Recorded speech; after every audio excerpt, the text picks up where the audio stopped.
Tengan todos una muy buena tarde. Por favor, solo confírmame, estamos bien con el sonido y el video. Buenas Sí, tardes. licenciado. Buenas Sí, se tardes. ve y se escucha bien. Ok, muchísimas gracias. Vean, estimadas amigas y amigos, hoy vamos a concluir los dos últimos medios de prueba de los 7 que comprende el Código Procesal Civil y Mercantil. Antes de entrar ya a hablar sobre ellos, voy a tratar de recordarles a ustedes lo que hemos abordado sobre la prueba. En primer lugar, quiero que tengan muy presente ustedes que la etapa más importante del proceso, a mi criterio, es la etapa del debate o del desarrollo. Esa etapa es en la cual nosotros vamos a aportar nuestros medios de prueba y el juez los va a admitir o no los va a admitir. Es lo que vamos a entender como el diligenciamiento. Cuando yo empecé a hablarles sobre la prueba a ustedes, les dije que era importante para entender la teoría de la prueba, hablar un poco o tratar de hacerse ciertas preguntas y darle respuestas. ¿Qué es la prueba? ¿Cómo se prueba? ¿Cuáles son los medios de prueba? ¿Cómo se valoran los medios de prueba? ¿Qué hay que probar? Y hemos concluido en estas sesiones, 6, 7 sesiones aproximadamente, en primer lugar, de que la prueba es un mecanismo de demostración. No es de averiguación, es de demostración. En el proceso civil, lo que buscamos es demostrar lo que nosotros afirmamos en el juicio. Nosotros normalmente presentamos una demanda con afirmaciones y nosotros lo que tenemos que hacer es probar esas afirmaciones para que el juez, por supuesto, nos dé la razón. Y el mecanismo para probar esto, pues está dividido en la doctrina en 3 grandes medios de prueba. Un medio de prueba directo por percepción, que es donde el juez por sí mismo constata los hechos que son su motivo de discusión, y estamos refiriéndonos al reconocimiento judicial. Ya hablamos de este medio de prueba y explicamos que es el único medio de prueba directo, que es un medio de prueba privilegiado porque el juez puede desarrollarlo en cualquier etapa del proceso, que se desarrolla sobre personas, lugares y cosas. Luego hay una segunda clasificación que divide los medios de prueba en medios de prueba indirectos por representación. Son indirectos porque el juez no le constata por sí mismo, pero son por representación porque se le representa al juez hechos pasados por la representación que se hace a través de documentos, a través de personas. En el caso de los documentos, pues ya hablamos de la prueba documental. Recordarán ustedes que hablamos de dos pruebas bien importantes, que es el documento público y el documento privado. Explicamos que el sistema de valoración de esta prueba es de prueba legal o tasada porque los documentos públicos producen plena prueba, no se puede dudar de ellos. Explicamos un poco el mecanismo de impugnación de los documentos, etcétera, etcétera. También hablamos dentro de esos medios de prueba por representación de la declaración de parte y también es una prueba privilegiada por la cual nosotros lo que buscamos es la confesión de la otra parte. Distintas clases de confesiones explicamos en su oportunidad, pero aquí lo más importante es que busquemos realmente la confesión, que debe ser lisa, llana y judicial para que al final el juez lo declare a la persona o pueda decidir o dictar una sentencia si logramos realmente esa confesión. Este sistema de valoración de la prueba legal o tasada también se aplica en este medio de prueba por representación a través de personas, pero son personas ligadas al proceso. Por eso se llama declaración de las partes. Tenemos personas que no están ligadas al proceso, personas que comparecen dentro del proceso, pero son terceros, que normalmente estamos hablando de los testigos. La declaración testimonial también es un medio de prueba por representación. Este se valora conforme el sistema de la sala crítica y lógicamente lo que aquí buscamos es el testimonio de personas que conocen de los hechos, pero que lógicamente no son parte dentro del proceso. Acá una cuarta prueba es la prueba de la prueba científica, de la cual vamos a referirnos en unos minutos. Y por último, pues están los medios de prueba por inducción o deducción, de los cuales ya hablamos de la prueba de expertos. Recuérdense que este medio de prueba por inducción o deducción no es que consten, sino en el caso de los expertos es que el conocimiento técnico, expertise que tienen estas personas, pues pueden permitir llegar a conocer ciertos hechos que se desconocen a través de la inducción o la deducción. De aquí también hay otro medio de prueba que son las presunciones legales y humanas, de las cuales también hoy me voy a referir. Todos estos medios de prueba de los que he estado refiriéndome para que ingresen legalmente al juicio, para que sean valorados como prueba, para que se tengan como prueba, para que el juez los califique como prueba, para que el juez pueda analizar como prueba. Al momento de dictar la sentencia, son necesarios que cumplan con 3 etapas importantes. Primero, que se ofrezcan, que normalmente se hace la demanda o contestación de la demanda. Luego, que se pidan o se propongan durante la fase de prueba. Y luego, que se proceda a diligenciamiento también durante la fase de prueba. Hoy vamos a concluir con estos 2 últimos medios de prueba. El primero son los medios científicos de prueba.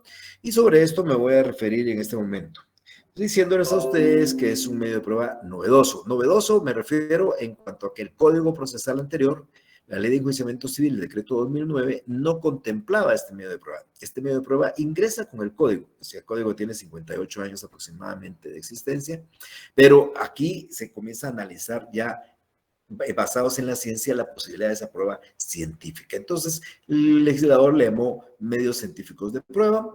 No es una prueba preconstituida, de antemano les adelanto que no es una prueba preconstituida, pese a lo que vamos a analizar. Creo que tal vez antes de hablar sobre este medio de prueba, me gustaría ponerles a ustedes en la pantalla lo que dice el Código Procesal Civil en relación a esto. Este medio científico está regulado en 3 artículos. Voy a darles una lectura y después vamos a tratar de explicarlos y de interpretarlos. Dice el artículo 191 que de oficio o a petición de parte, quiere decir que esta prueba puede desarrollarse, normalmente se hace petición de parte, pero el juez la puede desarrollar de oficio, puede el juez disponer de calcos, relieves, reproducciones y fotografías de objetos, documentos y lugares. No está hablando en este momento de personas, es decir, va dirigida esta prueba directamente a establecer o a reproducir objetos, documentos y lugares. Pero el segundo párrafo dice también es permitido asimismo para establecer si un hecho puede o no realizarse de determinado modo, proceder a la reconstrucción del mismo. Aquí seguimos hablando también de lugares. Y si el juez lo considera necesario, puede proceder a su registro de forma fotográfica o cinematográfica, incluye la fotografía y la cinematografía. Pero termina el último párrafo del artículo, en caso de que así convinieren a la prueba, puede también disponerse la obtención de radiografías, radioscopías, análisis hematológicos, bacteriológicos u otros, y en general cualquier experimento o prueba científica, y esto ya va relacionado a la persona humana. Es decir, este medio científico busca determinar y establecer ciertos hechos o ciertas circunstancias relacionadas con personas, con objetos, con documentos, con lugares y también con personas. Ok, esa es la primera parte que a mí me interesa en este momentito tratar de explicar para dar la introducción ya a lo que voy a tratar de decir. Como yo les mencionaba, este medio de prueba es novedoso porque es un medio de prueba que no existía en el Código Procesal Civil actual, perdón, en el Código Procesal Civil anterior, la Ley de Enjuiciamiento Civil y Mercantil se denominaba, sino que aparece con este código. Y este medio de prueba, pues en cierta forma nos da un alcance muy grande, porque este medio de prueba no es cerrado. Aquí se desarrolla más que todo esto, va dirigido a utilizar los avances tecnológicos, el desarrollo del campo experimental, pues lógicamente esto se va a utilizar mediante una metodología regida por principios propios y estricto rigor científico, y por supuesto la idea acá es que se tengan resultados de mayor certeza que las evidencias comunes, es decir, poder trabajar y decir que la ciencia puede ayudar y coadyuvar más en demostrar un hecho que los demás medios de convicción. Entonces aparecen estos medios científicos de prueba como una alternativa que no, pues por supuesto debemos de considerarlo pensando en que la ciencia va en avance.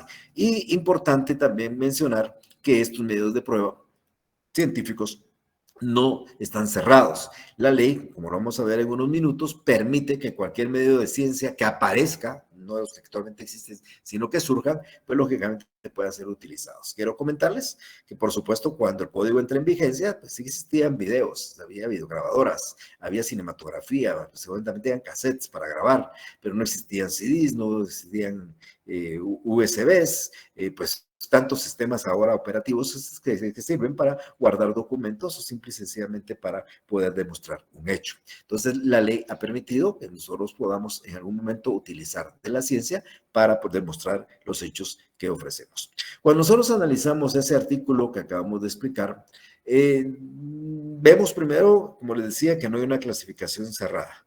Pues se puede establecer que el juez en cualquier momento puede disponer de cualquier experimento, una prueba científica que surja, no o en la prueba que hablemos de las presunciones, se van a dar cuenta que el examen de ADN, pues por supuesto, no existía. Y hoy por hoy, pues ya se utiliza muchas veces para probar la paternidad.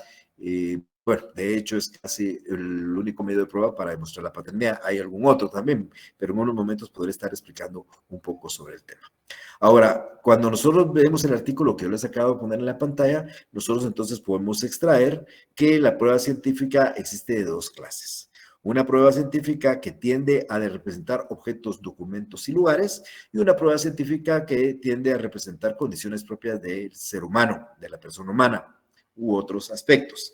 Porque cuando yo explicaba el artículo, decía, por ejemplo, que para representar objetos, documentos y lugares, pues nosotros podemos utilizar calcos, relieves, reproducciones, fotografías, reconstrucción de hechos. Aquí voy a utilizar esta filmina para hablar un poco de algo que podría traer a confusión. Si yo aquí me está hablando la ley que yo tengo la fotografía, fíjense ustedes, es interesante, la fotografía es una prueba científica, ¿cómo podríamos, voy a irme a buscar nuestro código procesal civil y mercantil, y me voy a ir a la prueba documental, y si ustedes ven en la prueba documental, pues nos hablan también de copias fotográficas. En el artículo 177 nos habla de fotos fotográficas y en el artículo 178 también nos habla de fotografías. Entonces nos encontramos una disyuntiva. La prueba documental, que está en el artículo 177 y 178, que dice prueba documental, nos habla de fotografías,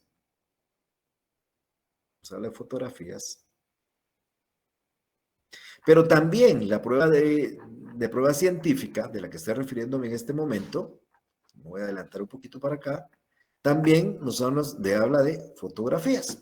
Entonces aquí la duda será, bueno, entonces la fotografía es una prueba documental o la fotografía es un medio científico de prueba. Y quiero decir a ustedes, la fotografía puede ser cualquiera de las dos cosas, pero dependiendo del momento en que se aporte. Me explico. Si yo en este momento tengo una fotografía, en este momento creo que no tengo ninguna aquí al alcance, pero yo tomo una fotografía de un lugar y esa fotografía la acompaño en mi demanda, esto es una prueba documental. ¿Por qué? Pues porque yo tomé una fotografía para tratar de demostrar al juez algo y la acompañé en mi demanda, es una prueba documental, o la acompañé en mi contestación de demanda. Es más, para darle un poco de valor, voy a pedirle a un notario que dé fe de que esa fotografía, pues la tomé frente a él para que tenga un poco más de valor, pero es preconstituida. La fotografía existía antes de la demanda. La fotografía la realicé para sustentar más aún mi demanda. Pero cuando hablamos de la fotografía como medio científico de prueba, la fotografía no se toma antes de la demanda, sino la fotografía se toma dentro del proceso con autorización del juez. Es decir, yo le voy a decir al juez que necesito que se tome una fotografía sobre tal lugar y el juez va a autorizar a que se vaya a tomar la fotografía y va a ordenarle al secretario o a un notario que le dé autenticidad al acto.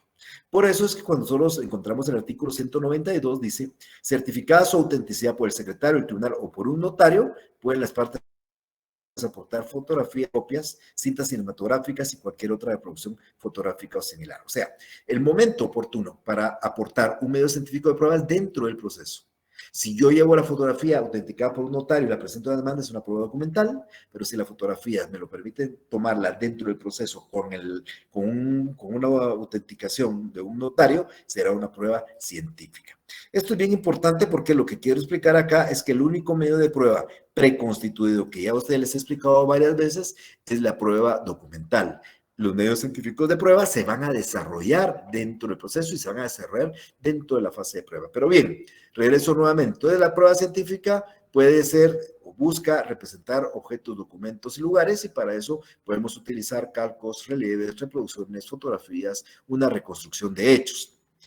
Mientras que cuando este medio de pruebas tiende a representar condiciones propias del ser humano, de la persona humana, pues aquí estamos hablando de poderle tomar una radiografía, una radioscopía, un análisis hematológico, un análisis bacteriológico o el examen de ADN, que como yo les decía hace unos minutos, pues se incorpora aquí, por dar un ejemplo, dentro de los medios científicos de prueba. Pero aquí lo más importante que yo quiero que ustedes tengan presente es que dentro del medio científico yo puedo aportar fotografías, pero es necesario que el juez autorice para que el secretario le dé legalidad o le dé legalidad a un notario. ¿Cómo incorporamos una fotografía, un examen dactiloscópico, hematológico, etcétera, etcétera, dentro del proceso? Pues igual como ya ustedes saben que es el procedimiento probatorio. En primer lugar, cuando es de oficio, pues lógicamente no vamos a cumplir con el procedimiento probatorio porque es una decisión del juez incorporar la prueba. Pero cuando es de oficio, nosotros tenemos que ofrecerle la demanda y la contestación en términos generales, como ya he explicado en la mayoría de pruebas anteriores. Yo voy a presentar en mi demanda o en mi contestación y voy a indicar en la parte de ofrecimiento de pruebas que ofrezco como prueba los medios científicos de prueba. No tengo que decir que es un calco, ni tengo que decir que es una fotografía, ni que es una radiografía. ¿Por qué? Porque eso es lo que voy a pedir cuando ya esté en la fase de proposición, que es la segunda etapa de ese procedimiento probatorio. Entonces, en esta fase yo voy a realizarla ya dentro del periodo de prueba y en esa le voy a solicitar al juez individualizando en qué consiste el medio de prueba científico que quiero que se desarrolle. Entonces le voy a pedir, señor juez, necesito que se tome un examen hematológico de la persona del demandado, de la persona del actor, y que se autorice para que se le saque sangre y que lógicamente esté el secretario o que esté un notario para dar fe de que el acto se está desarrollando frente a él y pues por supuesto los resultados nos interesan para el proceso, por dar alguna idea o algún ejemplo de cómo incorporamos este medio de prueba. ¿Cómo se va a diligenciar? Pues se va a diligenciar cuando el juez ordena que se haga el examen y se practique y se nombre a un secretario para que vaya, insisto, con la persona a la que hay que realizarse el examen y pueda realmente desarrollarse con él. Entonces, de esta forma es la que nosotros incorporamos ese medio de prueba dentro del proceso. Pero como les decía, debe certificarse su autenticidad por un notario o por el secretario. Ese es un requisito sine qua non para que la prueba se incorpore como prueba, que esté, como dice al final de la pantalla, certificarse por el secretario del tribunal o por un notario. Por consiguiente, esa es la posición en cuanto a la forma en que la vamos a diligenciar. Y por último, en cuanto al valor, ya hemos hablado de 3 sistemas de valoración, ténganlo presentes, esto a la hora de la pregunta es mejor que respondan sana crítica, porque pues la mayoría de pruebas se valoran conforme a este sistema y esta no es la excepción. El sistema, la prueba de medios científicos de prueba se valora también conforme al sistema de la sana crítica. Por consiguiente, el juez debe hacer un análisis razonado utilizando reglas de la ciencia, la lógica, la experiencia y lógicamente la razón. Este es el mecanismo de este medio de prueba. Esto es lo único que les puedo hablar de estos medios científicos de prueba y los dejo a ustedes que tienen alguna inquietud antes de pasar a lo que es el siguiente medio de prueba que vamos a referirnos y que es el último. ¿Alguna duda que tuvieran?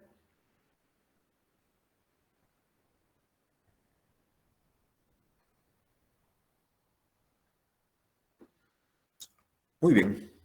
Bueno, entonces abordemos el siguiente medio de prueba y último dentro de esta clasificación que regula el artículo 128 del Código Procesal Civil. Me estoy refiriendo en este caso a la prueba de presunciones.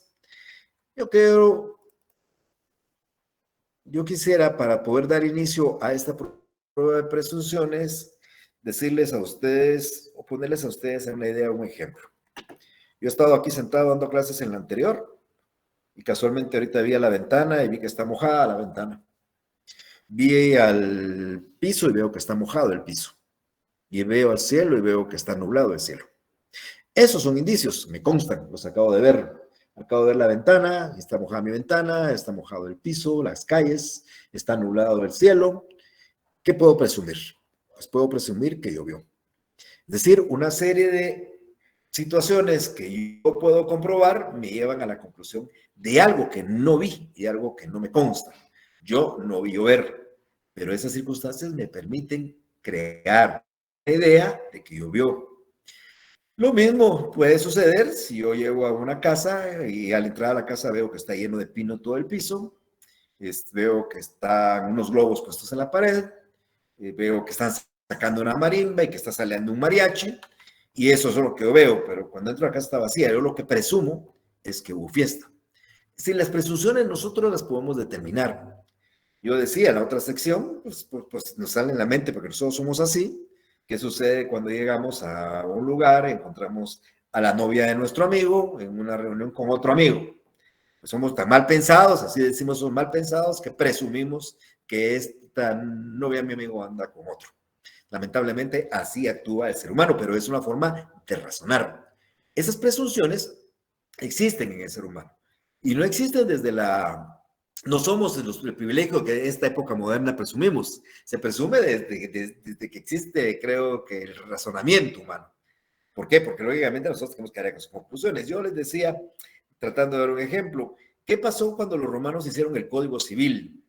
Los romanos encontraban que iba el romano con su esposa romana, se casaron hace 1 año, 2 años, y producto de eso la esposa romana está embarazada y tiene un hijo.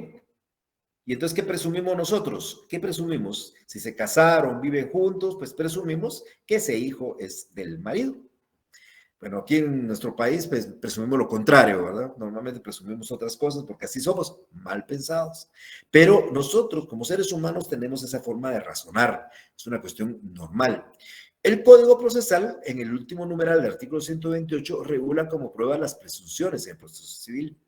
Y ahí tenemos algunas dudas nosotros realmente porque la doctrina cree que no son medios de prueba, sino ya es una forma normal del juez de razonar al momento de dictar la sentencia, porque el juez le va a constar ciertos hechos y de ahí podría sacar una conclusión, así como la saqué yo cuando vi nublado, vi mojado y vi mojadas las ventanas de mi casa. Así hace el juez cuando dicta una sentencia. Entonces, las presunciones también se aplican en el proceso civil. Para algunos son medios de prueba, para otros no lo son, sino es una forma de razonamiento. Esas presunciones realmente lo que significa la palabra presunción es resolver de antemano, hacer algo antes de comprobarlo, anticiparnos o presentir. Dice que la presunción equivale a un prejuicio sin prueba. Dice que equivale a suponer una cosa cierta sin que ésta esté probada, sin que nos conste. Entonces nosotros vamos a tener, por cierto, una cuestión sin tenerla probada y sin que nos conste. Llovió, llovió. ¿Y por qué? Pues yo vi mojado en el piso de las calles, vi mojada mi ventana, vi nublado, no vi llover, pero de que llovió, tuvo que haber llovido por esas circunstancias. Entonces, así manejamos nosotros una presunción. Insisto, es un análisis mental normal de cualquier ser humano. Entonces, normalmente esa presunción la hacemos a través, en virtud de ciertas señales o indicios que nosotros sí comprobamos. En el caso de la lluvia, yo comprobé que estaba mojada la ventana de mi casa, que estaba mojado a las calles que dan enfrente de mi casa, y también vi que el cielo estaba nublado. Estos son los indicios. Y en virtud de ese conjunto de indicios, a mí me da certeza que llovió. Entonces, los indicios, como dice Alfimina, son señales, actos o circunstancias que están acreditados a través de los medios probatorios, aquí el significado en conjunto, y conducen al juez a cierta certeza o convicción de un hecho que es parte de la controversia. El código establece, bueno, antes de ir a eso, pues la definición, se la vamos a poner en la pizarra, es un razonamiento que se realiza por el juez o por el legislador a partir de indicios demostrados que permitan inferir hechos que no se muestran. Miren que aquí es interesante con la definición. Dice que ese razonamiento lo hace cualquier persona, pero para efectos procesales nos interesan dos. El que hace el juez y el que hace el legislador. ¿Por qué? Porque el legislador también legisla bajo ciertos indicios. El legislador dice, en su norma, se presume tal cosa. Vamos a ver si es cierto esto que acabo de explicar y vamos a irnos un poquito al Código Civil.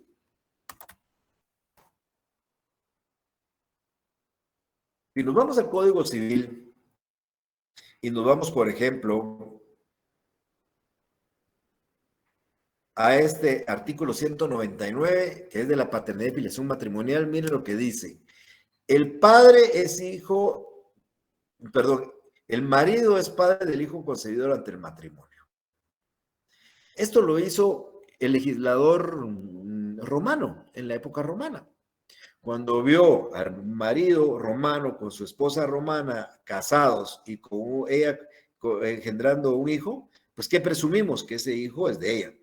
El legislador romano lo introdujo en la ley y lo puso en la ley y eso se ha traído con el tiempo. Entonces, si dos personas se casan y la esposa queda embarazada y concibe un hijo, ese hijo es del marido con quien esté casado. Esta es una presunción. ¿Sacado de qué indicios? Que contrajeron matrimonio, que viven juntos, etcétera, pero está plasmado en la ley. Podemos encontrar una serie de indicios aquí. Este es un ejemplo que acabo de dar, pero si yo busco y pongo, por ejemplo, pues en la búsqueda de la página, la palabra presumir, por ejemplo, miren, tenemos el artículo 486 que dice las cuotas de los copartícipes, eso es de la copropiedad, estamos hablando de copropietarios, se presumen iguales. Es decir, si hay 5 copropietarios, propietarios de un bien, cada uno tiene una parte igual, salvo que se pruebe lo contrario. Pero mientras tanto, 5 copropietarios que son dueños de una casa, los 5 tienen partes idénticas, partes iguales. Eso ya lo presumió el legislador. Ese es el razonamiento que hizo el legislador y lo introdujo en la ley. Esta es una presunción que nosotros vamos a conocer, de eso voy a explicar en unos segundos, vamos a conocer como la presunción legal. Aquí hay una presunción en el 505 de la medianería. Hay copropiedad en una pared foso cerca que sirve de límite y separación de dos copropiedades antiguas y mientras no haya prueba en consigno posterior que demuestre lo contrario, se presume que hay medianería en las paredes divisoras de los edificios contiguos hasta el punto común de elevación. Yo vivo en un edificio, mi vecino está aquí a la par, esta es pared medianera. Se presume que es pared medianera. Hay pared medianera divisoria en los jardines o corrales situados en un campo. Hay pared medianera en las cercas, bares, eso se presume, es una presunción legal. Siguiendo viendo algunas otras más, vamos a buscar otra presunción por acá. Dice, las zanjas o acequias abiertas entre las heredades se presumen también medianeras si no hay título o signo que demuestre lo contrario. Aquí hay otra presunción en relación a la medianería. Aquí hay una presunción que me gustaría enseñarles a ustedes, que es la presunción de la comorencia. Ustedes ya vieron en el derecho civil la comorencia, ¿qué es? La muerte de dos personas al mismo tiempo.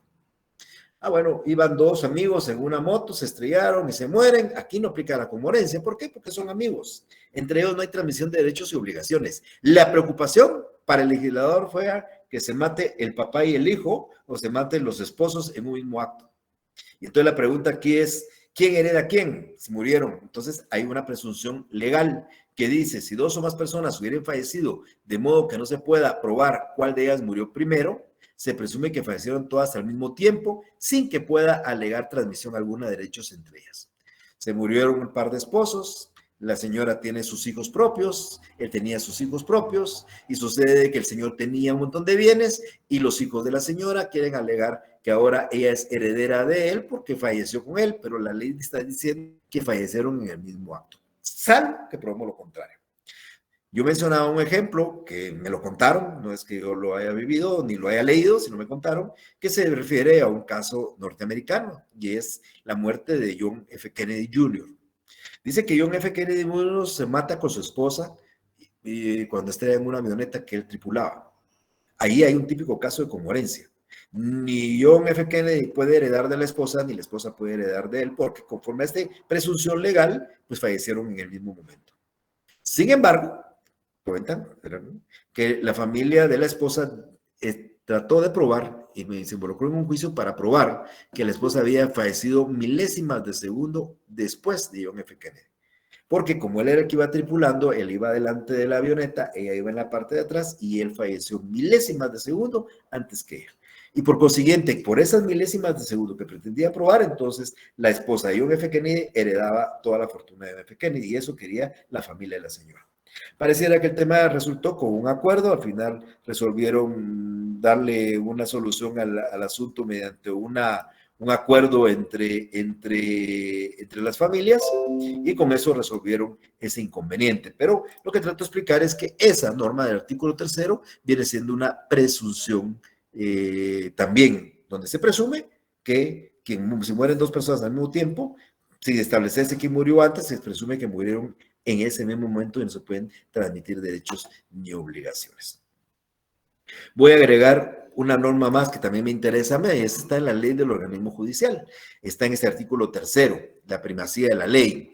Eso lo mencionan ustedes seguro que lo mencionan seguido para tratar de impresionar a la gente. Y dice que nadie puede alegar ignorancia, desuso, costumbre, práctica en contrario sobre la observancia de la ley. Es decir, si una persona analfabeta que nunca ha ido a una escuela, nunca ha ido a un colegio, toma una pistola y dispara, no puede ir a alegar ante el juez de paz o el juez penal de que él no sabía que agarrar una pistola y disparar y matar era un delito. Y lo mismo esta persona analfabeta o que nunca ha vivido en Guatemala y viene aquí a adquirir una obligación y no la paga, no puede alegar que no la pagó porque él ignoraba que no había que pagarla y que el código obliga a pagarla. Entonces, aquí hay una presunción y la presunción es que todos conocemos la ley.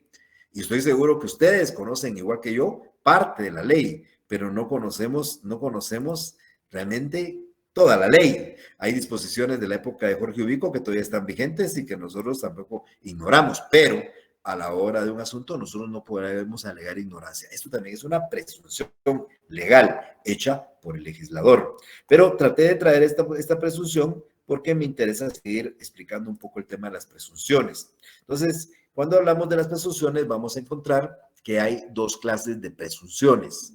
Vamos a encontrar las presunciones legales, que son las que acabo de explicar, están establecidas en la ley, la presunción la hizo el legislador, y están las presunciones humanas, que son las que desarrolla el ser humano. Acá las presunciones legales están en las leyes, la presunción humana pues la desarrolla el juez, normalmente cuando toma una decisión con la sentencia. Entonces, estas presunciones legales que son realizadas por el legislador y que están establecidas en la ley, ya di un ejemplos del Código Civil y de la ley del orden judicial, pueden ser de dos clases. Hay presunciones absolutas y hay presunciones legales relativas.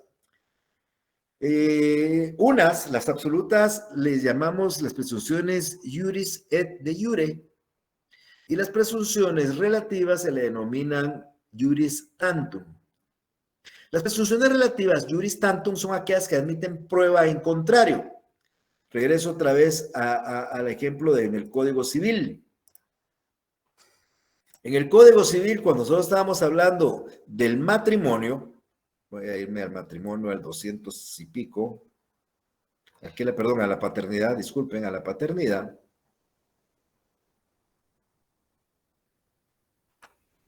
Cuando me voy a la paternidad matrimonial y encuentro que hay una presunción que el marido es padre del hijo concedido en el matrimonio, el artículo 200 me dice, contra la presunción anterior, o sea que el marido es hijo del matrimonio, no se admiten otras pruebas que la prueba molecular, o la que sea el examen, la prueba de ADN, o que haya sido físicamente imposible al marido tener acceso con su cónyuge. Es decir, si bien es cierto, el marido es padre del hijo con el que la mujer esté casada, también lo es que puede el marido probar lo contrario a través del examen de ADN o a través de probar que él vivía en el extranjero, tenía 5 años de vivir en el extranjero y por ende no tenía acceso con su esposa y no podría ser el padre, por dar un ejemplo. Entonces, esta presunción es relativa, iuris tantum, porque admite prueba en contrario. El 9% de las presunciones, yo diría el 100% de las del Código Civil, admite prueba en contrario. O sea, la comoherencia admite prueba en contrario, la culpa admite prueba en contrario. Hay un artículo en el Código Civil dice que la presentación del último recibo de pago de la renta del último mes presume pagos anteriores. Eso quiere decir que si ustedes tuvieran, por ejemplo, el pago del mes de abril de este año de una renta y le presentan una demanda cobrándoles el mes de enero, el mes de diciembre, el mes de noviembre del año pasado, usted no tiene que probar, sino la otra parte de la que tiene que probar que usted no lo han pagado, porque ustedes con presentar el último, automáticamente se presume que han pagado todos los anteriores. Pero todas esas presunciones admiten prueba en contrario y por ende estas presunciones se denominan presunciones relativas o presunciones iuris tantum. Mientras que las presunciones que no admiten prueba en contrario es las que llaman absolutas o iuris et de iure. El ejemplo de esta es el que di de la ley del organismo judicial. Es decir, en la ley del judicial, esta disposición que está en el artículo 3º, vamos a irnos otra vez a la ley judicial. En este artículo 3º de la ley judicial, dice, contra la observancia de la ley no puede alegar ignorancia, desuso, costumbre, práctica contrario, es una presunción absoluta. Esto no permite prueba en contrario, no permite que alguien diga, mire, yo le voy a probar que yo sí soy ignorante de la ley, porque yo sucede que nunca estudié, soy analfabeto, no he vivido en Guatemala, eso no se puede alegar. Contra esta presunción no cabe prueba en contrario y esta presunción es la que vamos a conocer nosotros como presunción absoluta o iure et de iure, como he explicado en esta posición. Entonces, quede bien claro, ¿verdad? Las presunciones son razonamientos, cuando los hace el legislador se llaman legales, están plasmadas en la ley, pueden ser absolutas o pueden ser relativas. En el caso de las presunciones humanas, pues esta es la que desarrolla el juez, también se denominan, por supuesto, judiciales, son presunciones judiciales, y las va a desarrollar el juez cuando pues, va a dictar una sentencia, encuentra ciertos indicios que le llegan a una conclusión que no es conocida. Luego les decía hace unos minutos que la doctrina estima que estos no son medios de prueba, sino que son consecuencia del razonamiento hecho por el juez simplemente por ser humano. Ustedes sacan conclusiones en su vida cotidiana, el juez también puede sacar conclusiones al momento de analizar una sentencia. Por consiguiente, pues debiéramos de decir que ni siquiera es necesario ofrecer la prueba de presunciones, ni siquiera es necesario indicar que uno las quiera, porque el juez de hecho debería de hacerlo.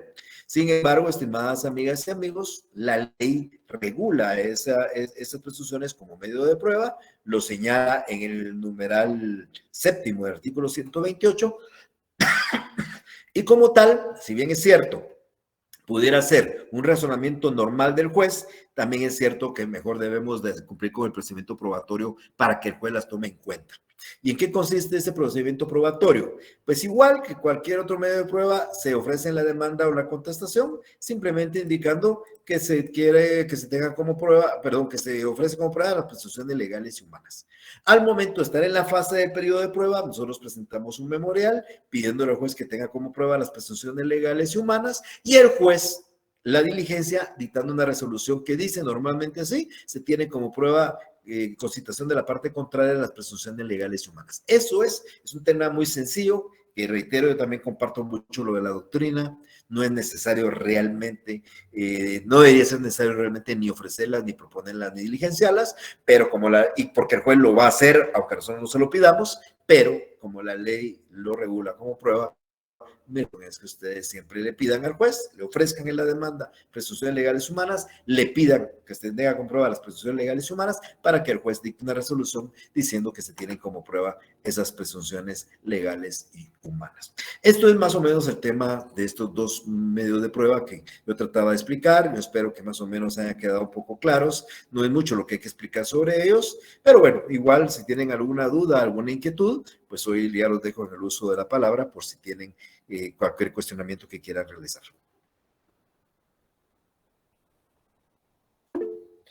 Sí, Arnulfo, por favor. Buenas tardes, Rick. Tengo duda en lo último que dijo, que si no les podemos presentar, igual si no les presentamos, ¿el juez los hace igual? Mire, mi criterio es que debiera Arnulfo. El juez es un ser humano y está razonando a la hora que hace la sentencia. Y debería razonar. El juez debería decir, bueno, se quedó probado con esto, esto y esto, lo que saco, y de lo que saco conclusión es esto. Debería ser así. Pero nosotros tenemos que cuidarnos muchísimo a la hora de hacerlo. Pudiera ser que el juez no diga, bueno, como no me la ofrecieron y no me las propusieron y no están como prueba, pues yo, aunque haya razonado eso, no lo voy a tomar en cuenta. Entonces, mi consejo y mi recomendación es que siempre las ofrezcan, siempre las pidan y que el juez se las acepte. Gracias, Rick. Vaya, Rodolfo. ¿Alguna duda más? Licenciado, disculpe. Sí, Disculpen, en la prueba anterior, en la científica, cuando se representan condiciones de ser humano, por ejemplo, si el juez ordena un examen de ADN y la persona se niega, ¿se va a tomar como cierto? ¿O qué pasa ahí? Se tiene como cierto. La negativa de la persona a hacerse la prueba de ADN se tiene como cierto, Jerry. O sea, el juez considera que las cuestiones son ciertas y va a declarar la paternidad. Así es, exactamente. En cualquiera de sus variantes, ¿verdad? Por ejemplo, el examen bacteriológico y todas esas cosas también sería igual. Sí, pero miren, el examen podría ser. La realidad es que no lo dice la ley, porque en el examen de ADN sí lo dice la ley. En el examen de ADN está, déjenme ver si lo encuentro, déjenme ver para que, vamos a ver. Déjeme ver si lo encuentro en este momento.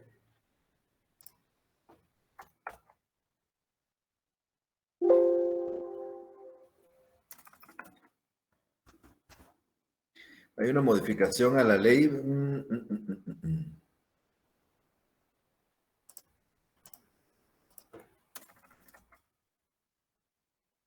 me diga.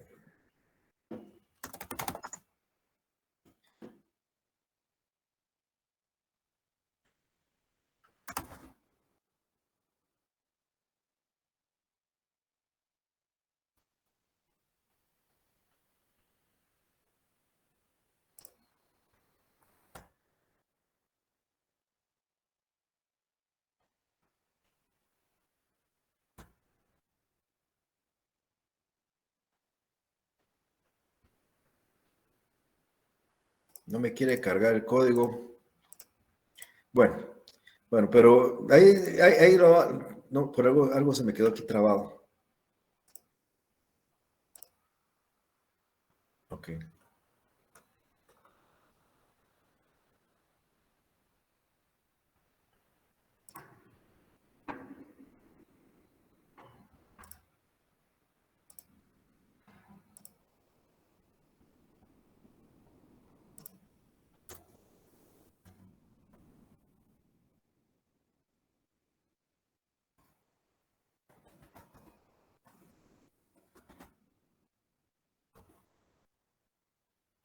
No, por algo no me quiere cargar el código. Bueno, entonces la idea es que no es lo mismo, Jeffrey. En el caso ahora no me quiere cargar ni ustedes siquiera, ya no lo veo por acá. Bueno. En el caso de los demás, no dice la ley nada, solo exige que se tomen exámenes, radiografías, no dice que la negativa de alguien de hacerse eso o es una prueba en contrario, pero en el examen de ADN sí lo dice. El procedimiento para incorporar el examen de ADN sí establece que el juez establecerá la obligación de la persona a someterse a la prueba de examen y su negativa se tendrá como una aceptación de los hechos que la otra parte quiera corroborar, pero eso está establecido en la ley. Una vez lo diga la ley, pues lógicamente el juez lo va a aplicar.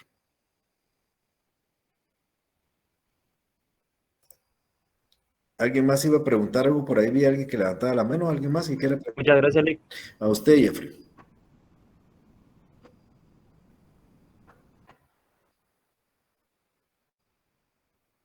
¿Nadie más? Ok. Vean, en la próxima sesión estaremos abordando los medios de impugnación. Creo que voy a explicar un poco el tema de la sentencia también. Nos van a quedar un par de sesiones pendientes todavía antes del examen y lo que voy a tratar de compartirles a ustedes en esa sesión, si es una o dos, no sé, es compartirles en la pantalla algunos proyectos de forma que prueba el reconocimiento judicial, la declaración de testigos, para que tengan ustedes una idea, viendo exactamente el escrito, cómo se hace para que ya sepan ustedes cómo se pide o se propone la prueba. Igual vamos a tratar de recordar un poco una demanda ordinaria para ver ustedes cómo se ofrece. Y el tema del diligenciamiento, pues no lo puedo incorporar acá porque estos son actuaciones del juez y no tengo a la mano un acta en este momento donde esté incorporado una diligencia de declaración de parte de testigos, o vamos a buscarla, de repente la encuentro y también la trataremos de compartir. Pero bien, nos vemos el próximo jueves entonces. Yo les deseo a todos una buena tarde y que descansen. Nos vemos. Gracias, feliz tarde. Feliz tarde, Lick. Feliz tarde a todos. Feliz tarde.